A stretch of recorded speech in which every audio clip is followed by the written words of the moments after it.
Liebes Tagebuch, das ist fast das Ende unserer tollen Familienreise durch Afrika.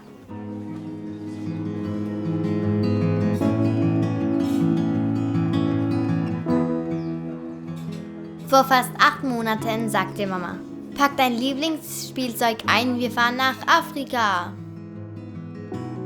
Es gibt so viele Dinge, die ich meinen Freunden zu Hause in Barcelona erzählen möchte. Aber ich denke, das Tollste war der Besuch der kleinen Schule in Madagaskar.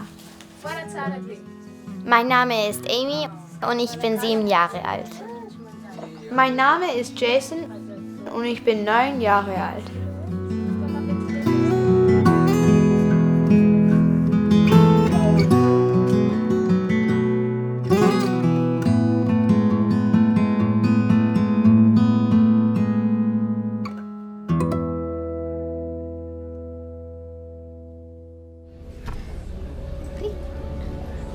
Wir fahren nach Südafrika für 8 Monate. Und aufgeregt? Total aufgeregt. Ich auch, ich bin so aufgeregt. Es ist nicht das erste Mal, dass ich und meine Schwester Amy nach Südafrika fliegen. Mama ist in Südafrika geboren. Deswegen versuchen wir jedes Jahr, mit Opa Weihnachten zu feiern. Aber ganze 8 Monate nach Südafrika zu gehen, das haben wir niemals gemacht. Skies are cold and gray. The storm is on its Meine Schwester Amy ist 2 Jahre jünger als ich. Und außer dass sie ein Mädchen ist sie ziemlich cool. Papa ist aus Deutschland und wenn er nicht gerade schläft, versucht er immer, uns zum Lachen zu bringen. Ah, und übrigens, er ist der filmt. Also werden wir im Film nicht viel von ihm sehen. souls unchafed. You left your heart in paradise. You left it all to Und roter Hand sein? Absolut. Nichts Besseres, als daheim zu sein. Nach einem langen Flug sind wir in Kapstadt in Südafrika gelandet. Dort hat Opa schon auf uns gewartet. Er kommt eigentlich aus Deutschland, aber er hat sich vor 50 Jahren entschieden, nach Südafrika zu ziehen. Also sehen wir ihn leider nur einmal im Jahr. So let me take you back to paradise. All you gotta do is close your eyes. And when you're frozen with desire, we'll put our toes up to the fire. Aber wir sind nicht lange in Kapstadt geblieben, weil Mama und Papa uns gesagt haben, wir müssen unsere Sachen packen für eine sehr lange und aufregende Reise. Ich habe eine Überraschung für euch. Okay, was? Wollt ihr sehen, wie wir nach Namibia gehen? Ja. Schau mal. Und was glaubt ihr, was das bedeutet? Wir gehen campen. Ja, genau. Gehen wir wirklich? Ernsthaft? Ja, voller Ernst. Du auch? Ja, ja.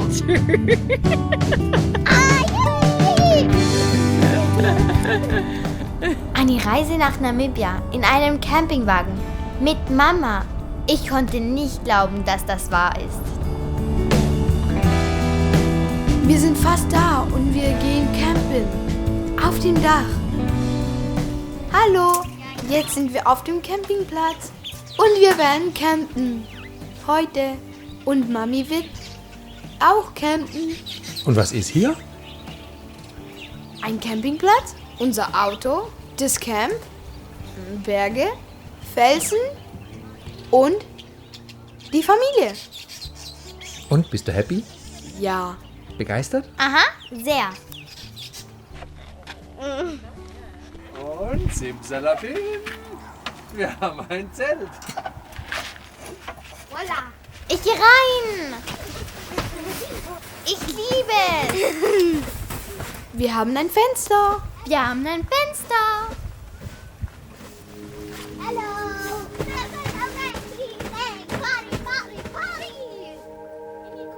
Jetzt 5. Zu Hause in Barcelona waren die Winterferien lange vorbei und unsere Freunde waren wieder in der Schule. Deshalb hat Olivia uns nach Namibia begleitet, um Schule mit uns zu machen, sodass wir nichts verpassen. 20 plus 20? Olivia kommt aus Deutschland. Sie hat einige Monate bei uns in Barcelona gelebt, bevor wir nach Südafrika gegangen sind. Wir gehen jetzt nach Bird Island. Und was können wir da sehen? Vögel. Duh. Mit Olivia haben wir Mathe, Deutsch und Spanisch gelernt. Aber auf unseren Ausflügen haben wir etwas über die Welt und über die Tiere gelernt. Wie auf Bird Island, wo wir so viele schöne Vögel gesehen haben, die man nur dort sehen kann. Auf einem Schild haben wir gelesen, dass auf dieser Insel 20.000 Vögel leben.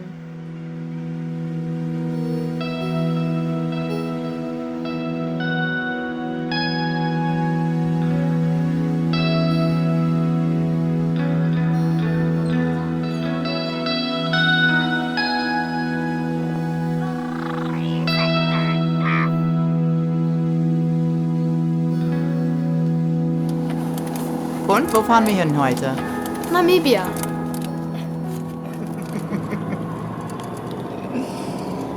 Da ist es. Ups. Zoll, 800 Meter. Ich hab's dir doch gesagt. Oh, sorry. Ich hab ihm ja gesagt, wir müssen noch anhalten. Und er meinte so, nee, wir haben ja alles. Tut mir leid. Okay, was braucht ihr? Okay. Danke. Sorry. Das wird super für den Film. Receipt for the road? Jesus, wie viele Länder und wie viele Grenzen hast du schon überschritten? Und dann gibst du einfach Gas und willst dann durch die Grenzkontrolle düsen. Wir fahren auf einer Schotterstraße. Follow the road. The blood in your veins like a track for the trains. The heart always aims for the place where you belong. Just follow it home. Wow, wir haben interessante Sachen gesehen. Das ist hier absolute Paradies. Da, schau, Zebras. Papa, es schaut zu uns. Need to stop searching. Sind sie weiß mit schwarzen Streifen oder sind sie schwarz mit weißen Streifen? Just follow the road. Jetzt haben wir schon Giraffen, Zebras und Böcke gesehen. Und Wildschweine. Wie heißen die? Hot Dogs.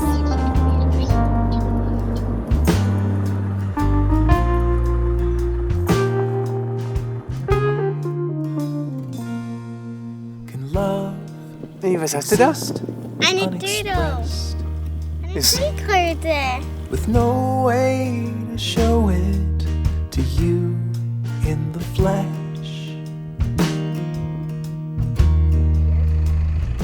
Hey, streichle sie doch. Follow the road till it leads you back home.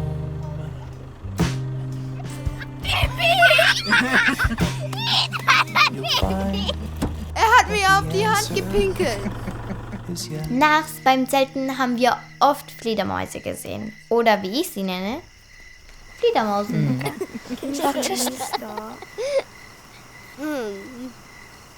Ja, das sind Fledermausen. Ja? Was ist eine Fledermausen?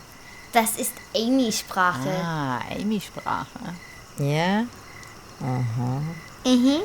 Fledermausen. Fledermausen.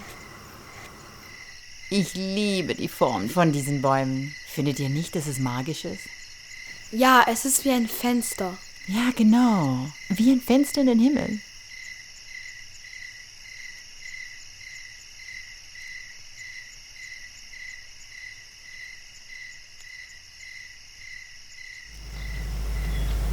Wir haben einen platten Reifen. Ich will einfach nur schlafen. Und was machen wir mit dem Reifen? Wechseln? Das Reserverad drauf machen? Hilfst du mir? Nope.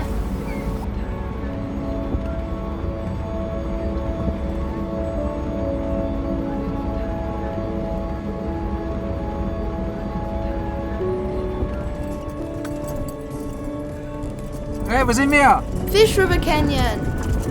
Und wie fährt die Mami? Furchtbar. 20 Kilometer pro Stunde.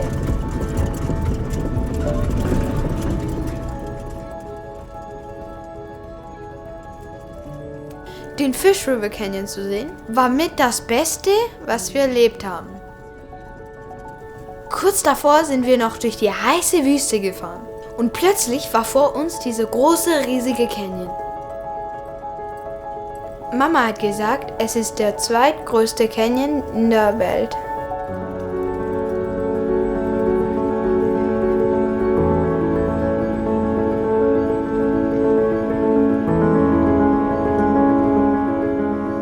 Hallo, wir sind jetzt, wo sind wir wieder? Fish River Canyon.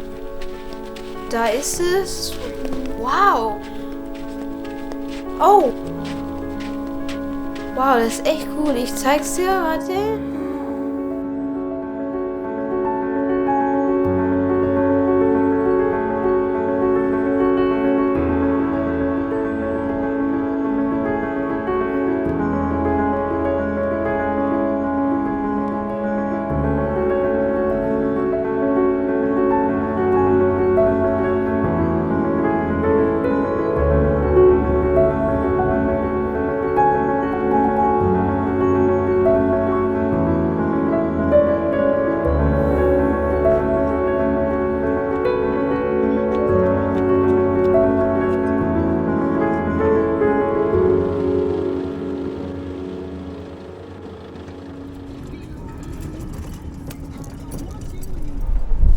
Kein Strom und wirklich nur das Allernötigste. Hä? Eine Toilette! Und eine Dusche!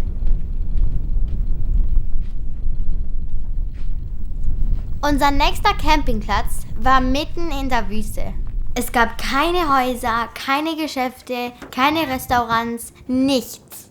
Und das Beste war, dass wir die Einzigen waren, die dort gecampt haben.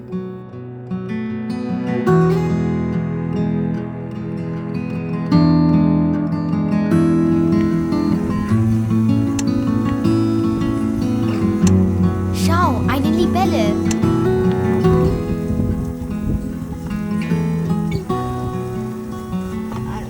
Es ist ein Backhotel. Ja, ein Hotel. Keine Menschenseele weit und weit. Nur wir, die Sterne und das Käferhotel.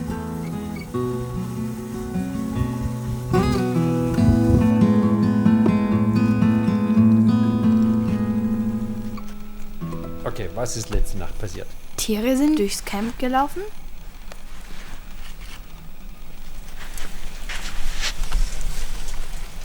Und dann hat Mama geschrien und du bist aufgewacht. Und was glaubst du, was es für ein Tier war? Vielleicht ein Gepard? Da und da. Er hat 1, 2, 3, 4, 5 und einen kleinen Abdruck hier. Das ist mein Fußabdruck. Welcher? Der da. Ich war hier. Das war meiner. Läufst du so, Amy? Ja, mach ich.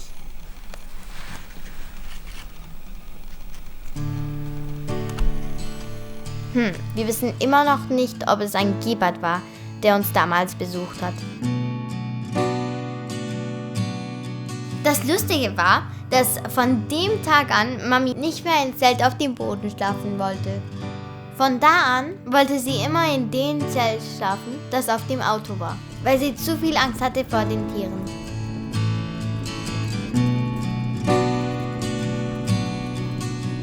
Überall, wo wir hingekommen sind, sind die Tiere frei herumgelaufen. Es gab keine Zäune, keine Tore, nur Tiere und die Natur. Es gab Zebras, es gab Kudus, es gab Giraffen, wie im Zoo, aber ein sehr großer Zoo.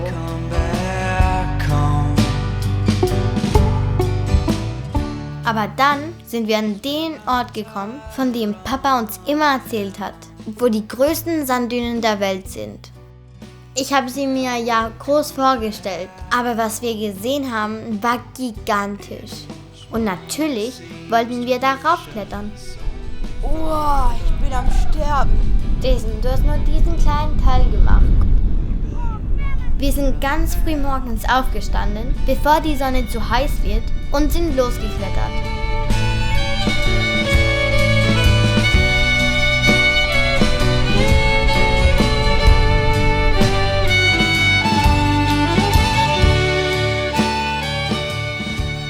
Auf eine Sanddüne zu klettern ist wirklich schwierig, weil mit jedem Schritt nach oben gehst du 2 Schritte zurück. Aber irgendwann waren wir dann doch oben auf der Düne 45. Oh mein Gott. Es ist sehr wunderschön. Nee. Sauschön. Von dort oben hat man eine wunderschöne Aussicht. Man kann von dort zur Düne 7 schauen. Die höchste Sanddüne der Welt mit 388 Metern. Ja, wir sind gerade hochgeklettert auf die Düne 45. Und mit vielen Zwischenstopps auf dem Weg habe ich es geschafft.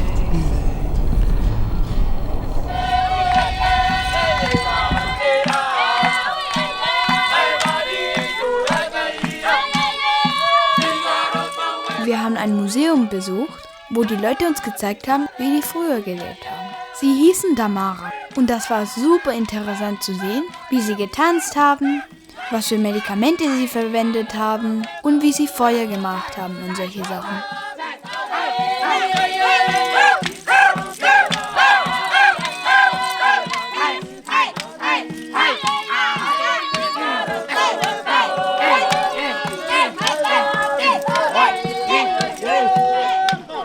In the past, because they didn't have any hospitals or any clinics. But nowadays we use the medicine for the first help, like first aid, and then we go to the nearest clinic or to the nearest hospital. If you're having a bleeding nose or non-stop headache, take a dry dung, take a coal from the fire, put on top of the dung, and then you inhale the smoke, and the bleeding nose will also stop. And this is what the? The elephant dung. Elephant dung. Guaros. Guys, if you don't know how to make a fire, don't know how to hunt, you are not going to get married.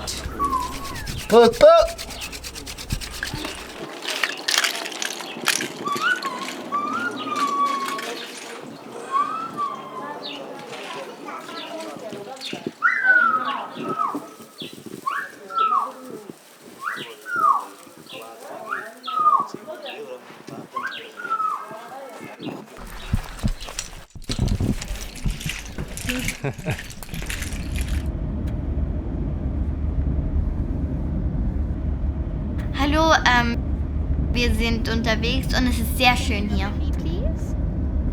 Can you look at me, please? Hello? Unser nächster Stopp war die Spitzkoppe. Das ist ein riesiger 700 Meter hoher Fels, der mitten in der Wüste steht.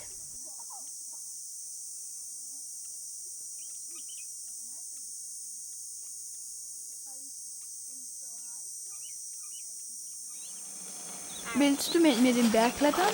Ja, natürlich. Dann komm. Wir hatten einen perfekten Campingplatz direkt bei den Felsen. Und weil wir es lieben, Berge hochzuklettern, wollten wir natürlich auf einen hochklettern. Wir klettern jetzt den Berg. Okay, lass uns gehen. Have fun.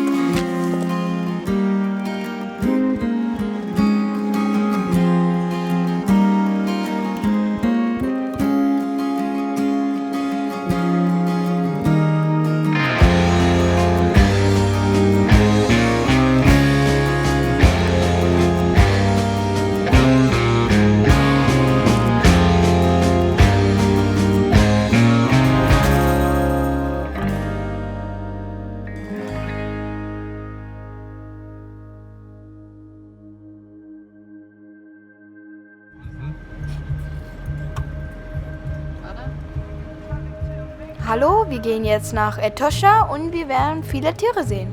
Parapetus villosus, eine der tödlichsten Skorpione der Welt, kommt in westlichen Namibia vor. Also sind wir im Prinzip am Arsch. Der Etosha National Park war das Hauptziel unserer Reise, wo wir ganz viele Tiere sehen wollten. Wir haben in einem Buch gelesen, dass es 18 Elefanten gibt und 7 was? Löwen? Ah, Löwen.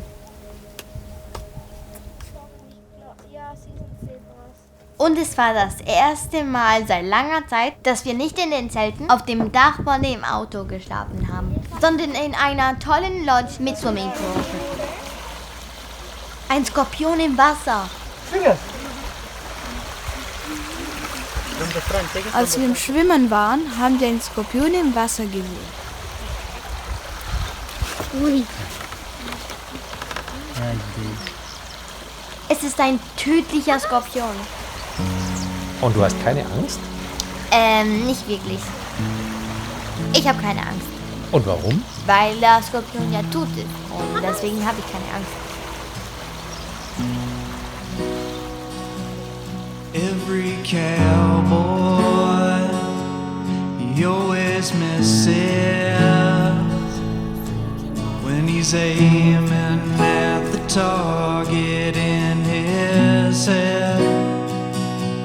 And every broken man finds his idle hands grasping at tomorrow's promised land.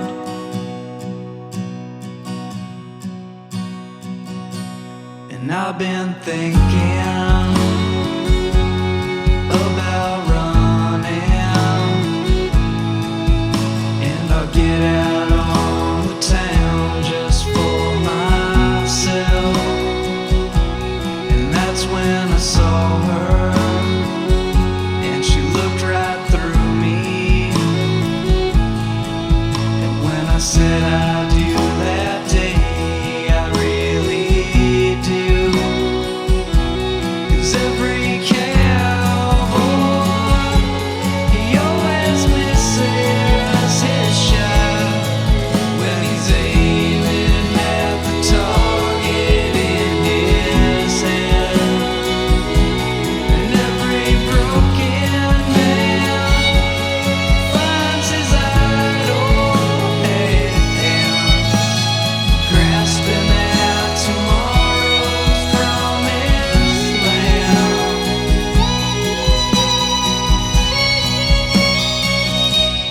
And I've been thinking Die 3 Tage im Etosha Park waren das Ende unserer Namibia-Reise. Ich hätte für immer dort bleiben können. Die Tiere beobachten, auf dem Auto schlafen. Ich habe es geliebt. Es war so, als wären wir in einem Naturfilm. Und das Beste war, dass wir als Familie dort sein konnten. is the thing that keeps me further from myself. Aber das Ende unserer Namibia-Reise hatte auch etwas Gutes. Denn wir waren auf dem Weg, Opa wiederzusehen. Und es gab viele Sachen, die wir noch in Südafrika machen wollten.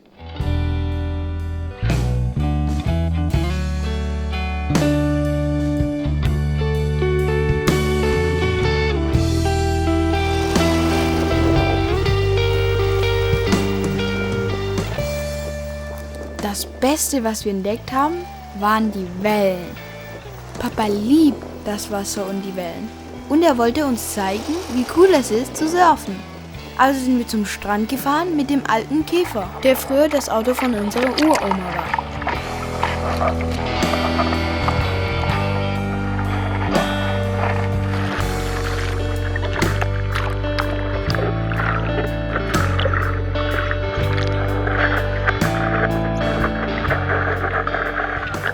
Wir waren ganz oft mit Papa draußen am Surfen. Und wir haben es geliebt, das Meer zu erleben.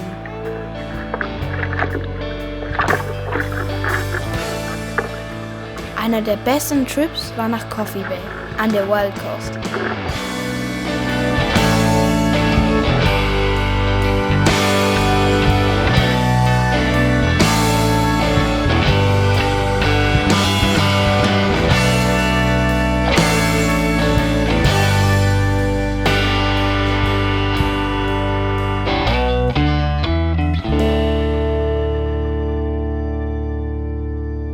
Auf dem Rückweg hat Mami gesagt, dass noch eine Überraschung auf uns wartet. Also wir haben beschlossen, bevor wir zurückgehen, müssen wir noch eine Reise machen. Wir haben Kapstadt gemacht, Namibia gemacht, wir haben viel Südafrika gemacht und jetzt haben wir beschlossen, noch eine Reise zu machen. Ja, sag's einfach. Also eine von den Charakteren im Film heißt Alex. Und der andere heißt Melvin. Madagaskar? Ja, wir gehen nach Madagaskar. Hey? Ist das nicht das Coolste überhaupt? Witzig. Wir sind in Madagaskar. Madagaskar. Ich wusste gar nicht, dass es überhaupt existiert. Und jetzt waren wir da. Wir waren mit Mamas Freundin Lisa unterwegs. Und ihre Tochter Grace. Weil Lisa schon ganz oft vorher in Madagaskar war. Sie hat sogar ein Haus dort gebaut. Und da wollten wir hin. Sie sagte, es ist ein Haus auf einer Insel, zu der man nur mit dem Boot kommt. Aber zuerst waren wir einige Tage auf der Hauptinsel. Alles war anders als alles, was ich davor gesehen habe. Die Menschen, die Straßen waren anders, die Gerüche waren anders. Einfach alles war anders. Normalerweise gehe ich eigentlich nicht gerne einkaufen, aber hier war es echt aufregend. Hier war es so interessant, was es zu kaufen gibt, was es zu essen gibt und auch, dass es kaum Auswahl gibt. Madagaskar ist ganz sicher einer der ärmsten Orte, die ich je gesehen habe. Aber die Leute scheinen das nicht wirklich zu stören. Sie waren eigentlich genau wie die Leute bei uns daheim. Manche waren glücklich, manche waren gestresst, manche waren freundlich, genau wie daheim. Nach 3 Tagen war es endlich soweit. Mit einem Boot wollten wir zu Lisas Haus fahren. Ich konnte es kaum erwarten.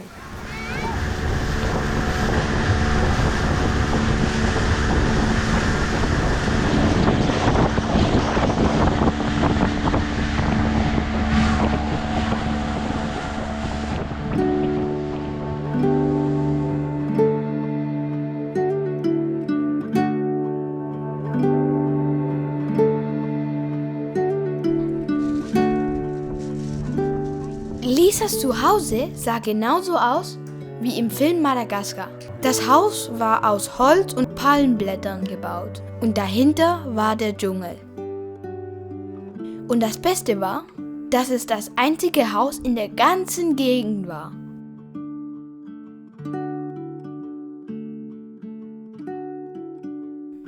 Wenn wir auf die andere Seite der Bucht gehen wollten, mussten wir eine halbe Stunde durch den Dschungel laufen, bis wir zu einem Dorf kamen und einen Fischer fragen, ob er uns mitnehmen kann.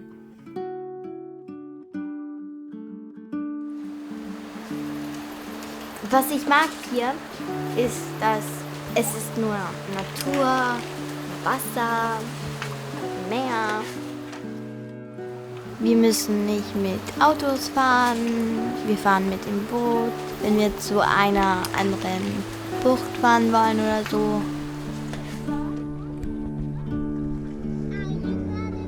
Die Fischer haben uns mitgenommen in einem alten Boot ohne Motor. Im Boot waren viele Löcher und das Segel hat ausgesehen wie ein Bettlaken auf einem Stock.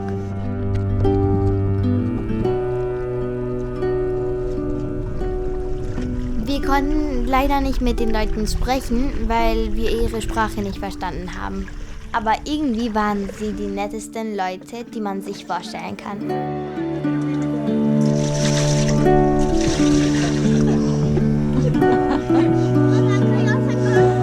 Oh, that's refreshing. Yes.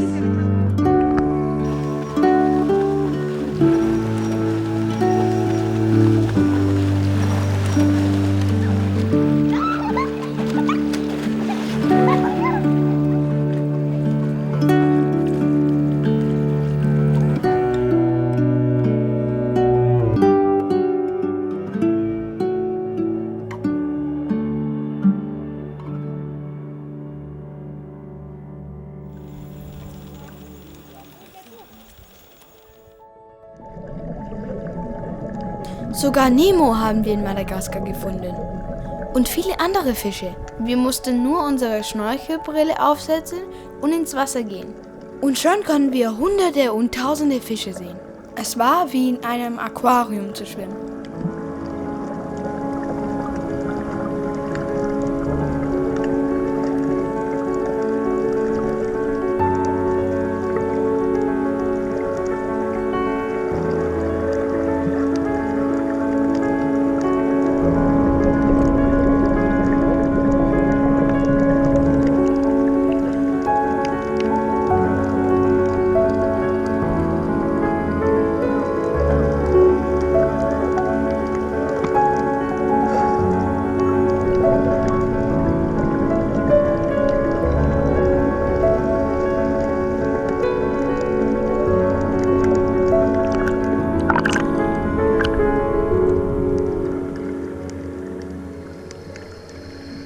Es ist ein großer Nadelfisch mit ganz scharfen Zähnen. You wanna eat? You wanna eat? Oh, Do you want to hold him up? ich habe noch nicht Ja gesagt. Got him? Oh wow, der ist schwer. Jeden Tag haben wir was Neues gelernt. Es gibt 6 Solarpaneele und das sind alle Paneele, die wir brauchen zum Strom machen. Das ist das Wasser, das vom Brunnen hier hochgepumpt wird. Und dann von hier läuft es zum Badezimmer, zur Dusche. Wir können auf gar keinen Fall das Wasser trinken. Aber wir haben auch einen Platz, wo wir Wasser zum Trinken holen können. Eine Quelle. Wir gehen jetzt Wasser holen in der Quelle.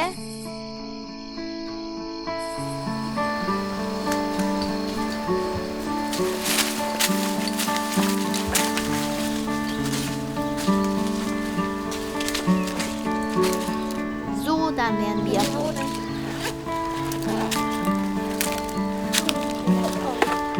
Ja, ich glaube, ich habe jetzt genug Flaschen zu tragen. Das Wichtigste beim Wasserholen ist, dass du aufpasst, dass keine Insekten drin sind, die da reinkommen können. Oder dass du Sand reinkriegst. Oder dass deine Flasche runterfällt. Dann musst du wieder von vorne anfangen. Wir machen Tabletten rein, Wassertabletten, sodass Bakterien und alles andere stirbt. Und wenn wir keine mehr haben, kochen wir das Wasser ab. Und dann lassen wir es abkühlen und fertig.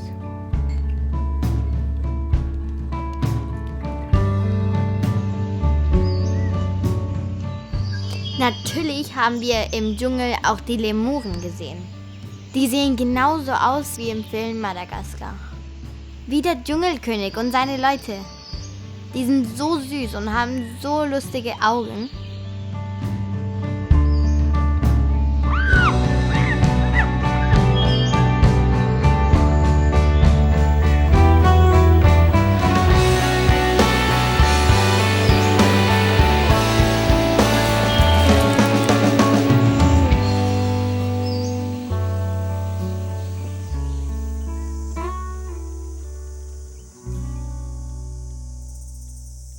Nach ein paar Wochen ist uns langsam das Essen ausgegangen.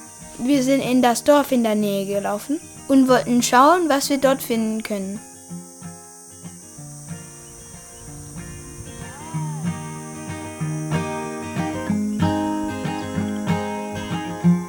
Sarah.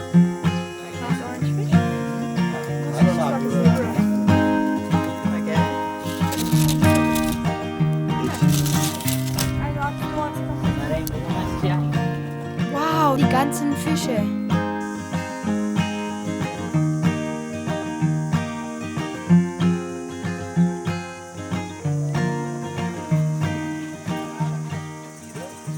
Ich wusste ja, dass es im Dorf keinen Supermarkt gab.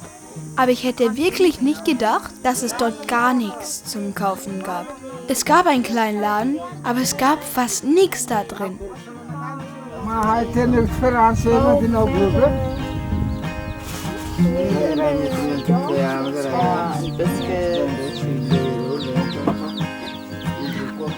Wir haben Fisch gekauft, aber Lisa wollte auch ein Huhn kaufen.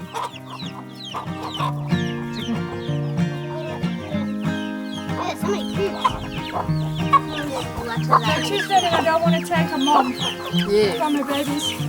Ja, ne.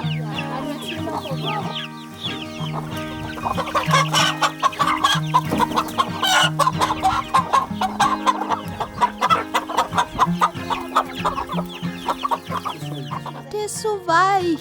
Don't worry, he's going to have a good laugh before the pot ends. Mähen wir den? Gut.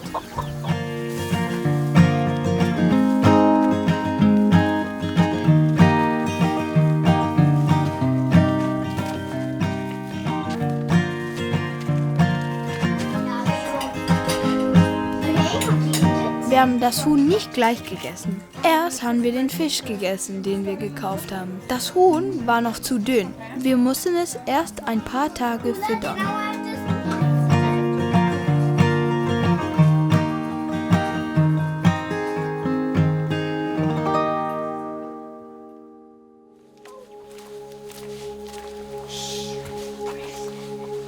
We got some food for him before he dies. 10 Tage später war das Huhn ziemlich groß. Es ist ganz schön traurig. Er ist so schön.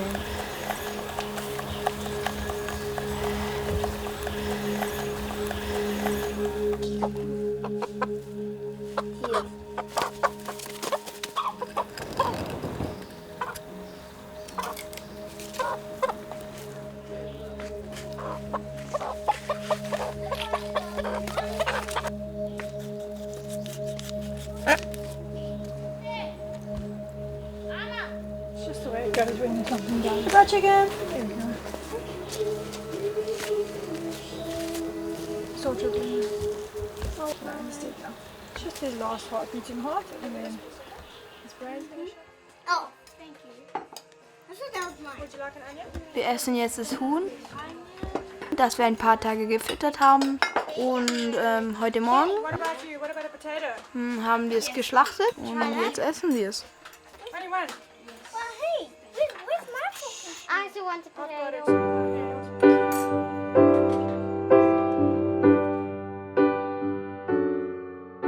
Alles, was wir in Madagaskar erlebt haben, war anders als zu Hause. Der Markt, das Essen, die Häuser, alles. Aber erst als wir die Schule in dem Dorf in der Nähe besucht haben, ist mir klar geworden, dass die Kinder hier aufwachsen wie auf einem anderen Planeten.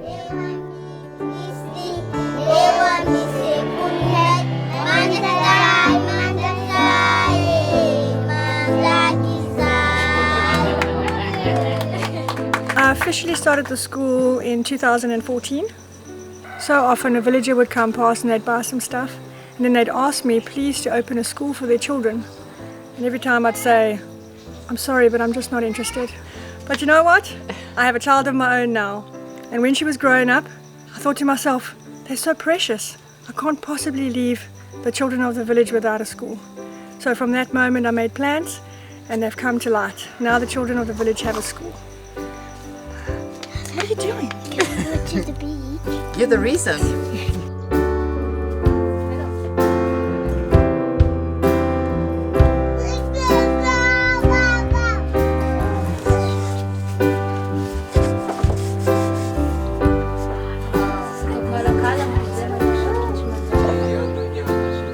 Die Schule, die Mamas Freundin Lisa gebaut hat, gibt den Kindern die Wahl, ob sie in ihrem Planeten bleiben wollen oder ob sie vielleicht irgendwann ein moderneres Leben wollen. I want them to have a choice. I want them to be able to decide if they want the country life or if they want a more modern life for themselves and their children.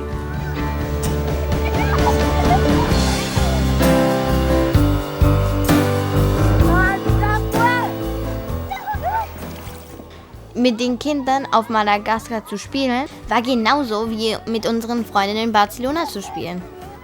Wenn wir spielen, müssen wir nicht miteinander reden oder uns verstehen. Wir spielen einfach, egal wo wir sind oder wer wir sind.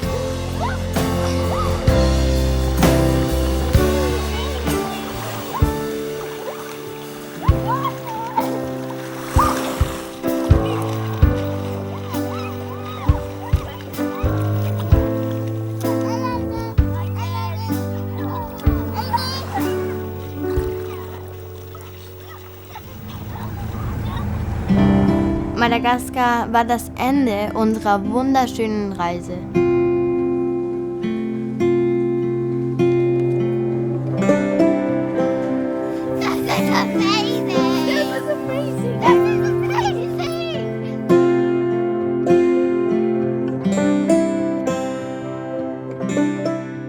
Wir haben so viele neue Sachen gelernt.